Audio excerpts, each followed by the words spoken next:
दोस्तों, हम आपके लिए हर हफ्ते एक एनिमेटेड हॉरर स्टोरी लाते हैं। तो अगर आप हमारे चैनल की वीडियोस को एंजॉय कर रहे हैं तो अभी श्रापित साया को सब्सक्राइब करके बेल आइकन को प्रेस करें। The monkey. हम सबके बचपन की सबसे सुहानी यादें शायद हमारे खिलौनों की होती हैं। खिलौने कभी हमें हंसाते हैं, कभी रुला देते हैं और उम्र के साथ साथ बस एक किस्सा बन के रह जाते हैं। पर क्या आपने कभी ये सोचा है कि शायद आपका कोई खिलौना कुछ राज छुपाए बैठा है? कुछ ऐसे राज जो सिर्फ समय के साथ बाहर आते हैं। शायद डेमी ने भी ऐसा कुछ कभी नहीं सोचा था। लंदन की गलियों में पैदा हुई डेमी 25 साल की यंग इंडिपेंडेंट लड़की थी जो एक मार्केटिंग फर्म में काम करती थी। उसका घर पुराने लंदन की एक बिल्डिंग के तीसरे मंजिल पर था। एक पुराना लेकिन मजबूत मकान। इस घर में डेमी की फैमिली तब शिफ्ट हुई थी जब डेमी केवल 11 साल की थी। जब वो अपने नए कमरे में गई तो उसे एक छोटा सा बंदर का खिलौना अपने बाकी खिलौनों के साथ दिखा। एक पुराना चाबी वाला बंदर जिसके हाथ में 2 डंडियां और एक छोटा सा ड्रम यानी एक छोटा सा झुंझुना था।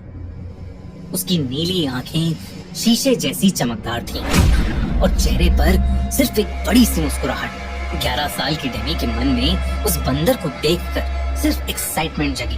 उसे लगा उसके पापा उसके लिए ये नया खिलौना लाए हैं। उसने उस बंदर को अपने हाथों में लिया और अपने पापा के पास जाकर उनके पैरों से लिपट गई। उसके पापा ने उसे प्यार से गोदी में उठाया तो वो पापा के गालों पर एक किस देकर बोली, नए खिलौने के लिए थैंक यू सो मच पापा। उसके पापा ने कंफ्यूजन से डेमी और उस बंदर को देखा पर तब शिफ्टिंग की अफरा तफरी ने उनका ध्यान खींच लिया। उन्होंने डेमी को कहा, बेटा जाके अपने कमरे में खेलो, यहाँ सब फर्नीचर इधर उधर हो रहा है, आपको चोट लग जाएगी। छोटी सी डेमी अपने कमरे में जाकर उस बंदर के साथ खेलने लगी। उसने उस बंदर में चाबी भरी पर कुछ नहीं हुआ। बंदर ने झुंझुना बजाया ही नहीं। डेमी के चंचल मन ने ज्यादा नहीं सोचा। वो अपनी गुड़िया के साथ खेलने में बिजी हो गई और वो बंदर एक कोने में पड़ा रहा। उस रात जब डेमी सो रही थी तो बीच रात उसकी आंख झुंझुने की आवाज से खुली, लेकिन डेमी ने उस पर ज्यादा ध्यान नहीं दिया और वो अपने सपनों की दुनिया में वापस चली गई। पर अगली सुबह जब वो उठी तो उसके पापा चल बसे थे। डेमी की माँ ने रोते हुए उसे बताया कि उसके पापा को हार्ट अटैक आया था। हालांकि वहाँ मौजूद सभी लोग यही सोच रहे थे कि 35 साल के इतने फिट आदमी को हार्ट अटैक आया कैसे। पर नन्ही सी डेमी को मौत के बारे में क्या ही पता था। उसका सारा ध्यान उसके कमरे में पड़े उस बंदर के खिलौने पर था। डेमी को उस दिन वो बंदर बहुत अजीब सा लग रहा था, मानो इस दुख के माहौल में सिर्फ वो बंदर अजीब सी मुस्कान लिए मुस्कुरा रहा था। उस दिन के बाद वो बंदर एक शेल्फ पर ही पड़ा रहा। डेमी ने कभी उससे खेलने की कोशिश नहीं की, पर वो उस बंदर को अपने पापा की तरफ से एक आखिरी गिफ्ट मानती रही। इसलिए उसे फेंकने का ख्याल कभी डेमी के दिमाग में आया ही नहीं। समय का पहिया घूमा और धीरे धीरे वो बंदर भी डेमी के बाकी खिलौनों के साथ एक स्टोर रूम में चला गया। डेमी की आंखों और दिमाग से कई सालों तक छुप गया। अब डेमी एक वर्किंग प्रोफेशनल थी। हाल में उसका प्रमोशन हुआ था और उसने डिसाइड किया कि बोनस के पैसों से वो अपना मकान रेनोवेट करवाएगी। दोस्तों, हमने अपने crime channel the crime show पर सिद्धू मूसेवाला मर्डर केस को कवर किया है। अगर आप सिद्धू के फैन थे या अगर आपको जानना है कि एक्चुअली में सिद्धू मूसेवाला केस में क्या हुआ था तो इस वीडियो के बाद हमारी उस वीडियो को देखना मत भूलना। लिंक पिन कमेंट और डिस्क्रिप्शन में। रेनोवेशन शुरू होने से पहले डेमी की माँ ने सोचा कि घर का सारा पुराना सामान फेंक देना चाहिए और स्टोर रूम साफ करने की जिम्मेदारी आई डेमी पर। जब वो स्टोर रूम साफ कर रही थी तो उसके हाथ लगा उसके खिलौनों का पुराना कार्टन। कार्टन के अंदर सबसे नीचे छुपा हुआ था उस बंदर का खिलौना। जैसे ही उसने उस बंदर को उठाया, एक ठंडा सा झटका उसके हाथों से दिमाग तक पहुंच गया। बंदर का वो खिलौना ठंडा पड़ा था, जैसे किसी ने अभी अभी उसे बर्फ से निकाला हो। डेमी उसे देखकर हैरान थी। उसकी सारी पुरानी यादें वापस आ रही थीं। तभी अचानक उस बंदर के हाथ से झुंझुना बज उठा। सहन के डेमी के हाथ से वो बंदर छूट गया ज्यादा ना सोचते हुए डेमी ने उसे वापस कार्टन में रखा और अपनी माँ से कहा कि इस कार्टन को उनकी मेड के बच्चों को दे दें, बच्चे खेल लेंगे उन खिलौनों से। लेकिन तभी डेमी का फोन बजा। उसकी बेस्ट फ्रेंड सिमोन का एक्सीडेंट हो गया था। डेमी सब कुछ वैसे ही छोड़कर हॉस्पिटल भागी।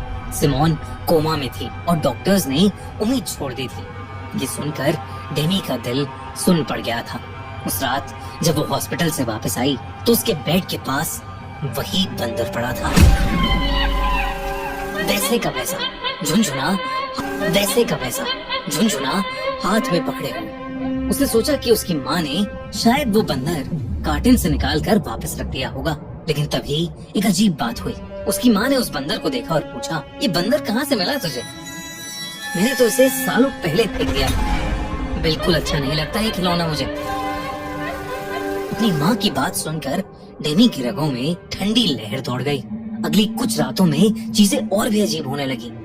जब भी बंदर का झुंझुना बजता कोई ना कोई बुरी खबर आती। पहले एक रिश्तेदार का देहांत हो गया, फिर सिमोन इस दुनिया से चली गई। उसने सोचा कि ये कैसा इत्तेफाक है, जब भी झुंझुना बजता मौत आती।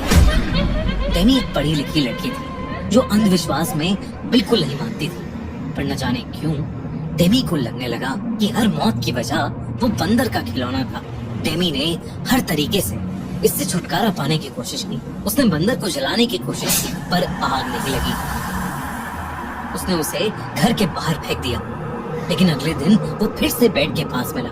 डेमी को ऐसा लग रहा था कि बंदर किसी बहुत भयानक अनजानी शक्ति से बना है। अपनी सारी नाकाम कोशिशों के बाद थक हार कर डेमी ने अपनी माँ को सब बताया। उसकी माँ को वो बंदर हमेशा से अजीब लगता था। वो कई बार उस बंदर को फेंक चुकी थी, पर हर बार वो बंदर डेमी के कमरे में मिलता। डेमी की माँ को लगता था कि डेमी बार बार उसे वापस ले आती थी, पर अब दोनों माँ बेटी को समझ आ गया था कि ये सब सिर्फ एक अजीब इत्तेफाक नहीं है। डेमी और उसकी माँ ने चर्च के एक प्रीस्ट को घर बुलाया और उन्हें सब कुछ बताया। जैसे ही उस प्रीस्ट ने उस बंदर को देखा, उसने चिल्ला के पूछा, ये कहाँ से आया आपके पास? डेमी ने घबरा कर उस प्रीस्ट को बताया कि ये उसके पापा लाए थे। और तब उस प्रीस्ट ने बताया कि ये बंदर उसके पापा नहीं लाए थे, बल्कि ये बंदर इस घर से हमेशा से जुड़ा है। और ये बंदर कोई आम खिलौना नहीं है, बल्कि एक ऐसा खिलौना है जो भयानक रूप से श्रापित है और उस पर एक शैतान का वास है। उस प्रीस्ट ने बताया कि वो खिलौना उस घर से कभी नहीं जाएगा। बेहतर यही होगा कि डेमी और उसकी माँ इस घर से हमेशा हमेशा के लिए चले जाएं। जब तक उन लोगों पर उस खिलौने का साया है, तब तक उनकी जिंदगियां इसके झुंझुने से जुड़ी हुई हैं। जब जब उसका झुंझुना बजेगा, तब तब किसी की मौत का फरमान लिखा जाएगा।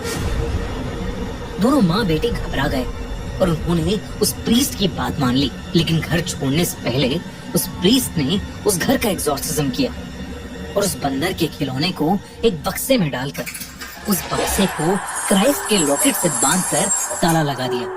अगली ही सुबह डेमी और उसकी माँ ने वो घर छोड़ दिया। फिर कुछ महीनों बाद उस घर में नए ओनर शिफ्ट हुए। उनका एक 8 साल का बेटा था, जिसे अपने कमरे में फिर से वही बंदर का खिलौना मिला और वो इस बार भी वैसे ही झुंझुना बजा रहा था। हमारे चैनल श्रापित साया को अभी सब्सक्राइब करें, क्योंकि हम हर हफ्ते ऐसे एनिमेटेड हॉरर स्टोरी लाते रहते हैं।